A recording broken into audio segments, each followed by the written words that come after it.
मुल्क में गर्मी की शदीद लहर ने जहां शहरियों का जीना मुहाल किया हुआ है, वहीं बिजली के बहरान ने शहरियों को दोहरे अजाब में मुब्तला कर दिया है। चिलमिलाती गर्मी में घंटों की लोड शेडिंग से शहरी परेशान हैं। लोड शेडिंग का दौरानिया 12 तक पहुंच गया। शहरी इलाकों में 6 से 8 जबकि दही इलाकों में 10 से 12 घंटे की लोड शेडिंग हो रही है। मुल्क में बिजली का शॉर्टफॉल आज 7600 मेगावाट तक पहुँच गया। हुक्काम NPCC के मुताबिक बिजली की मजमूई पैदावार 19,200 मेगावाट है। बिजली की तलब 26,800 मेगावाट है, जबकि पानी से बिजली की पैदावार 5,700 मेगावाट है।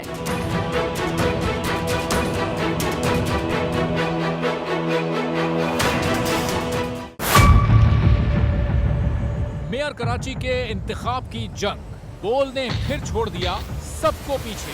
इस वक्त मुर्तजा वहाब मुंतखब हो गए हैं मेयर कराची, ये ऐलान कर दिया गया है बाकायदा तौर पर। सहाफती रिवायत रखी बरकरार, बोल ने दिखाई सबसे बड़ी ट्रांसमिशन। और ये सब्जेक्ट था, मैंने आपको कहा कि नंबर गेम में जमात इस्लामी के पास नंबर पूरे नहीं है। लम्हा बलम्हा की सूरत हाल से किया बाखबर अवाम को।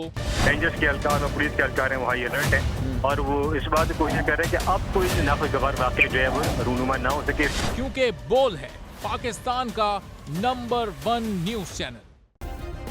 सब्सक्राइब करें और बेल दबाएं ताकि कोई खबर रह न जाए।